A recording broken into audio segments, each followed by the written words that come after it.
Pocket.com.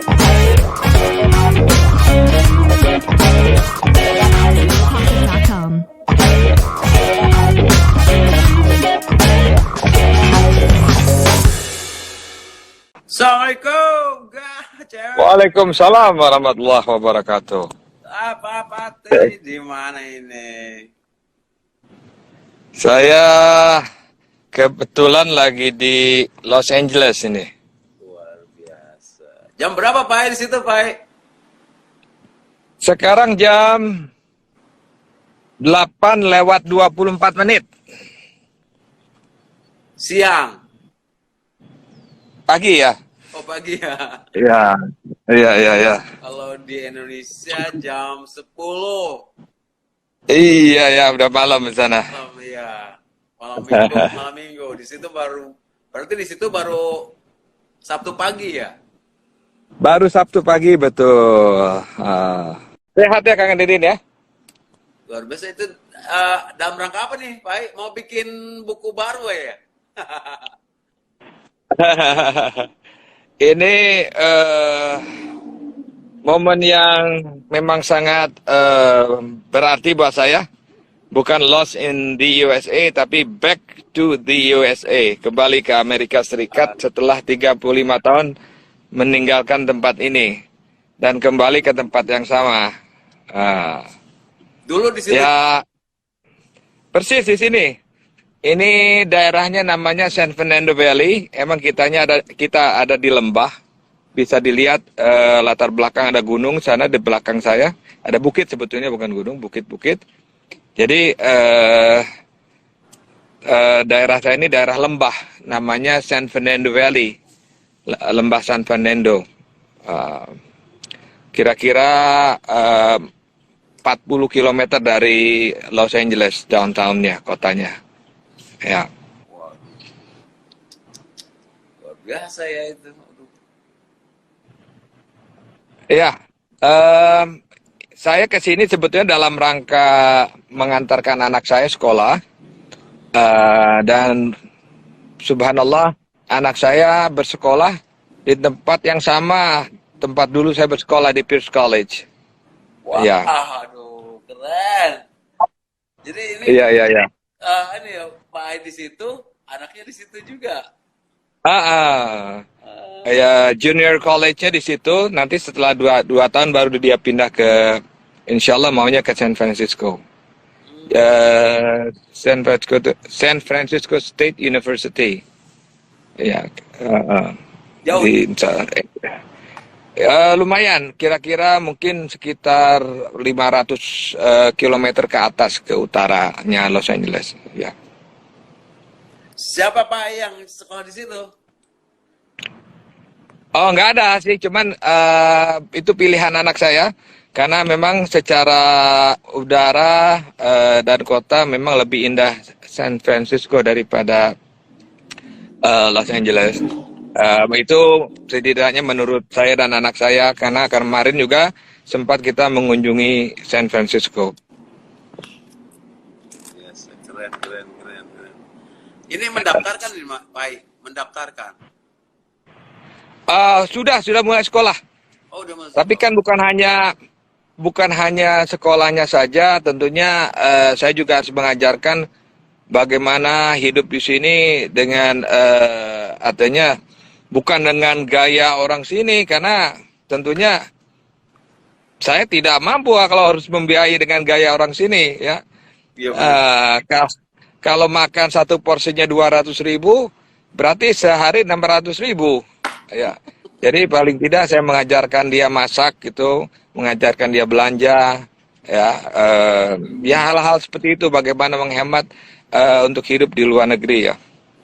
Bagaimana mandiri pula, bagaimana mencuci baju, mensetrika nantinya gitu. Hal-hal yang sebetulnya tidak pernah dia lakukan sebelumnya, karena di sini di Indonesia kan serba dilayani. Kalau tidak ada pembantu pun pasti ada ibunya gitu. Iya, betul. Nah, sekarang dia mau nggak mau harus sendiri gitu. Iya. Itu satu kali makan 200.000 Pak Ai. Itu yang biasa-biasa aja. Kalau Kalau yang mau enak sedikit ya $17 itu kali 15.000 itu sekitar 300 ribuan lah. Ah, ah. Oh, ini mah biaya sekolahnya mahal banget makan aja. Ya, saya pun kaget, terus terang saya pun kaget ketika saya datang ke sini, kok ternyata harganya melambung tinggi. Memang Amerika sedang dilanda inflasi yang besar-besaran, sehingga harga semua melambung tinggi. Ya, terutama disebabkan oleh harga minyak yang melambung ya. Harga minyak kan di sini bukan kayak di Indonesia, Mhm. naiknya mungkin ya masih bisa disyukuri, naiknya bisa setahun atau 2 tahun sekali. Iya, Di iya. sini bisa tiap hari naik, bisa tiap hari turun karena memang yang menentukan pasar gitu. Oh, 100% pasar. Bisa harga pagi dan harga sore itu lain bisa. oh gitu. Mm-mm. Sangat beda sekali dengan Indonesia ya. Iya. Dan alhamdulillah 2 bulan terakhir ini cenderung terus turun harga minyak di sini dan mudah-mudahan ada dampak terhadap harga-harga yang lainnya gitu ya. Iya, iya, iya. Eh, Ah.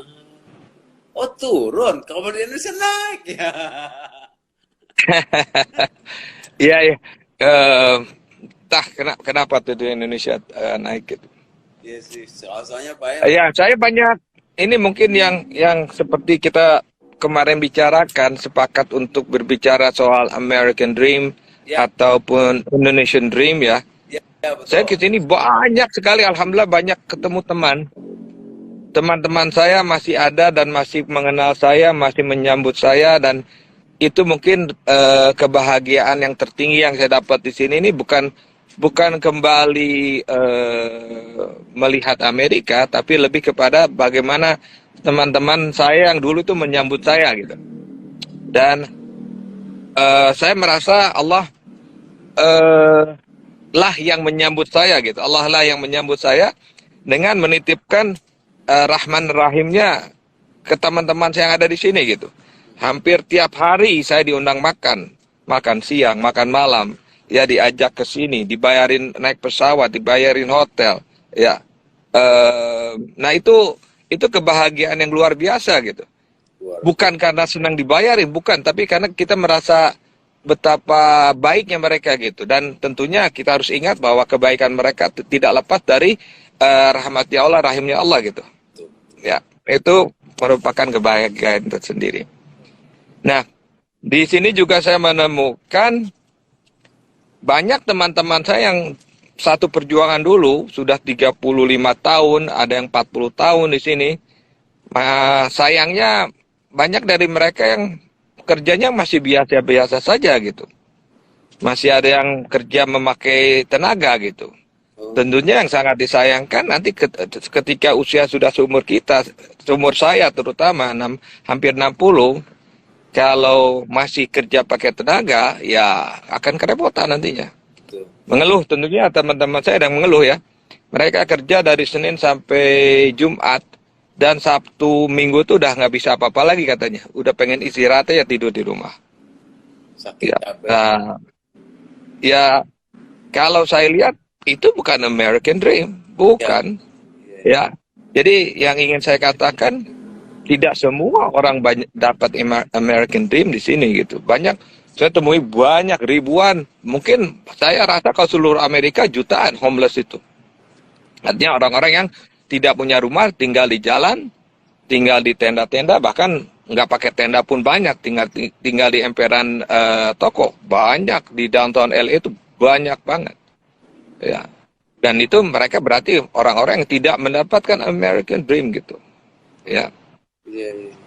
Oh, Dan dibalik dengan Indonesian Dream, ya. Nah banyak juga kita lihat teman-teman kita yang sukses gitu kan di Indonesia yang mulai dari nol gitu. Ya, Indonesia pun punya dream, Indonesia pun menjanjikan dream, menjanjikan kesuksesan tidak harus di sini. Yang paling penting itu tentunya attitude.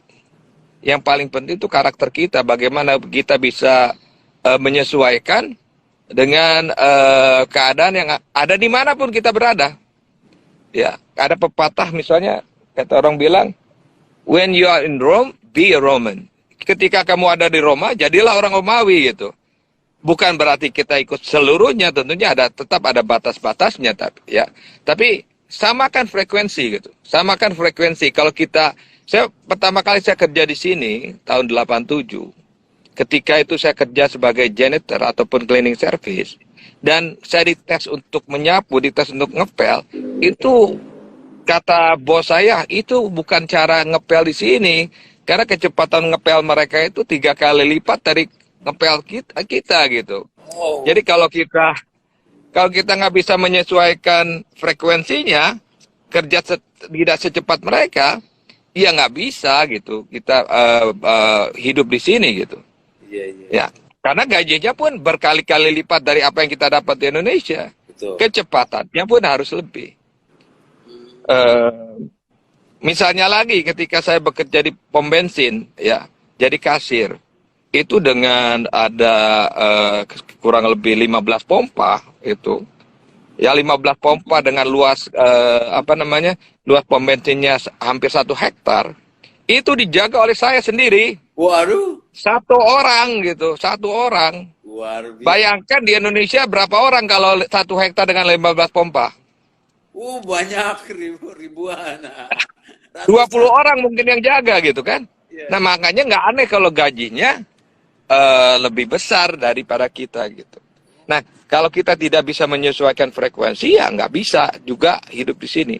Ada lagi satu teman saya datang ke sini, tidak punya skill, tidak punya apa, akhirnya cuman berdagang uduk. Mending kau berdagang uduk kepada orang bule gitu, berdagang uduknya kepada teman-teman sekamar gitu, yang jumlahnya hanya paling 5-10 orang, itu pun kadang-kadang beli, kadang-kadang enggak gitu.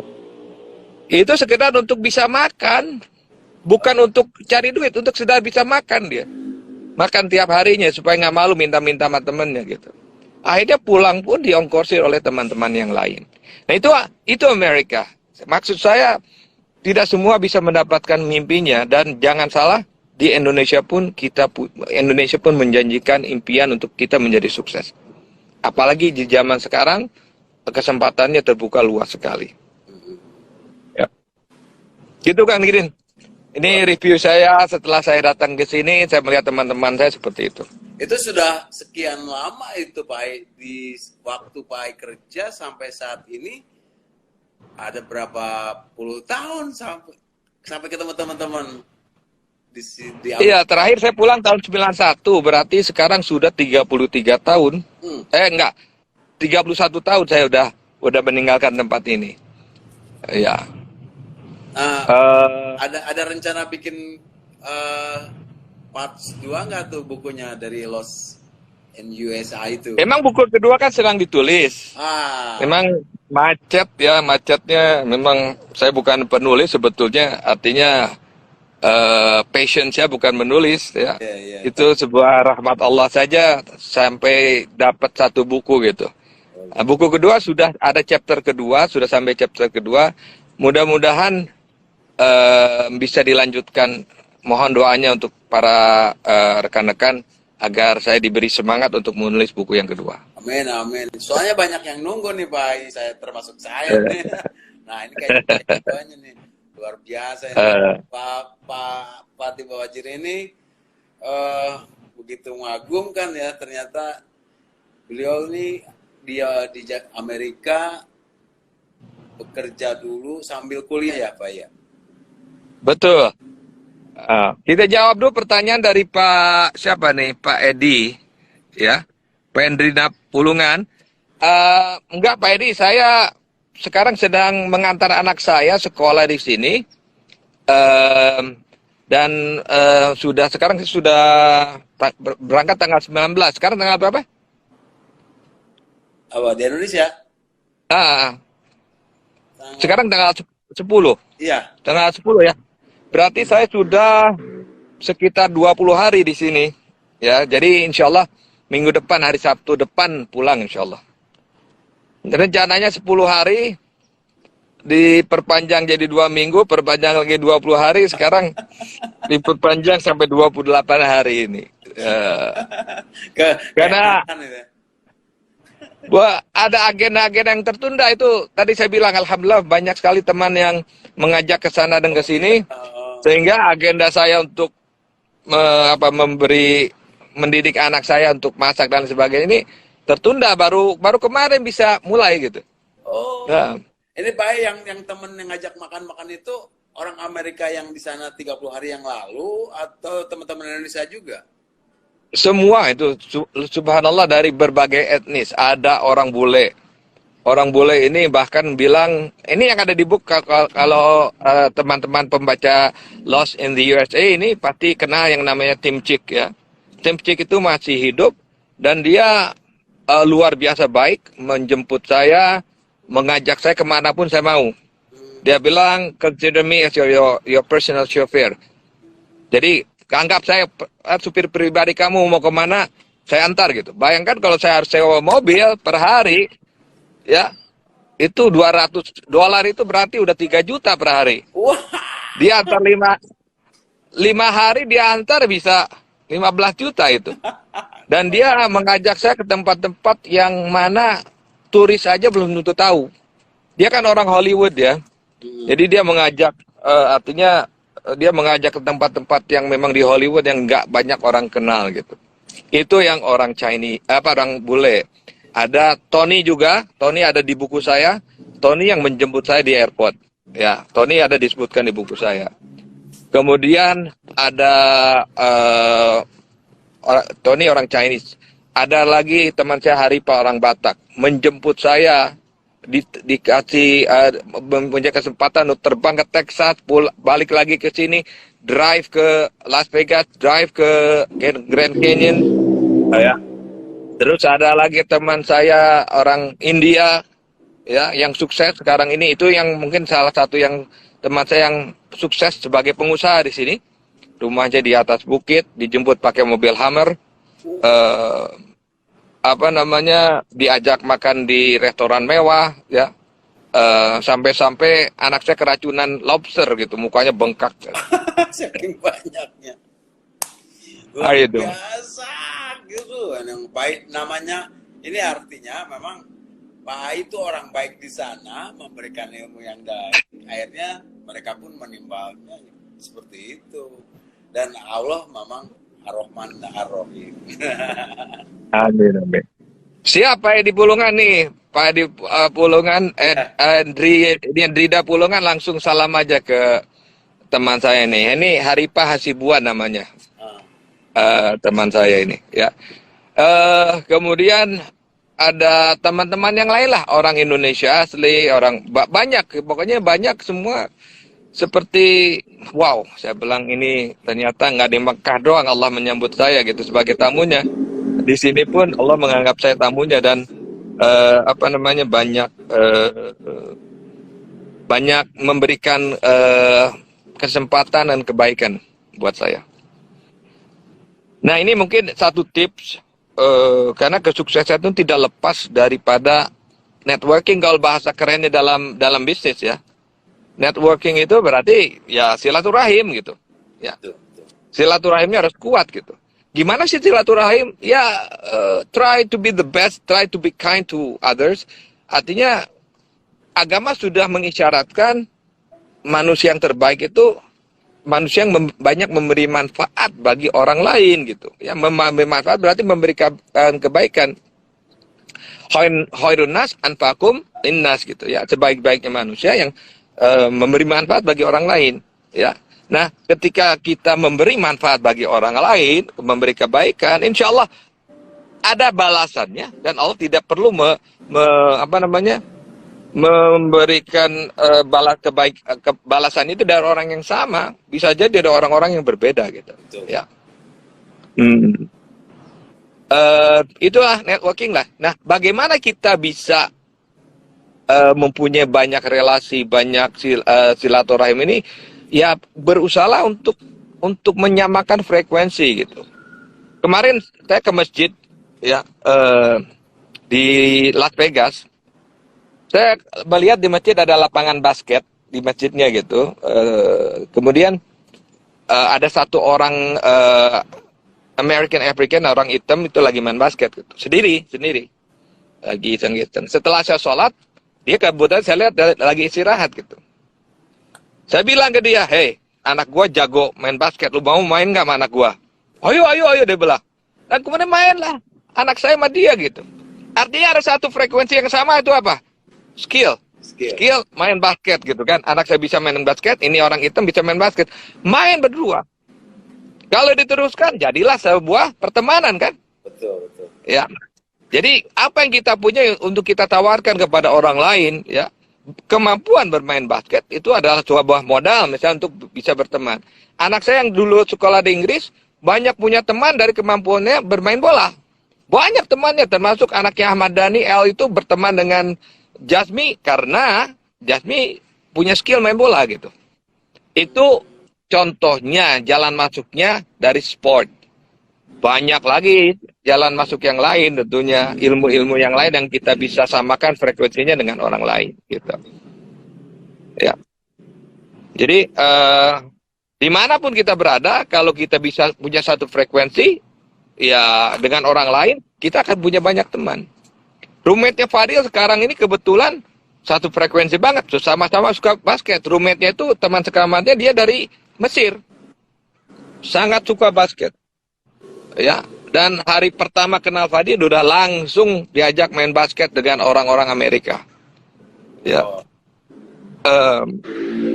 Jadi ini penting ya, catatan buat rekan-rekan semua bahwa berteman tuh nggak susah-susah banget gitu. Kita mau berteman dengan siapapun, pelajari orang tersebut sukanya apa, jalan masuknya apa, dia suka musik, dia suka sport, dia suka ilmu yang lain, misalnya ilmu marketing, kayak ilmu komputer, kayak sama kan ya frekuensinya, kita insya Allah akan jadi teman. Sama di mana-mana, everywhere in the world, sama rumusnya sama, ya, sama kan frekuensinya, insya Allah kita akan teman. Atau di Amerika juga seluruh dunia. Di mana aja sama, ya.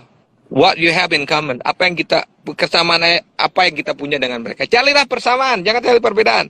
Betul. Kalau ada perbedaan, menghindar. Jangan dibahas topik itu, terutama masalah agama. Hindari. Udah nggak usah menonjolkan ke perbedaan, tampilkan kesamaan gitu. Insya Allah temannya banyak.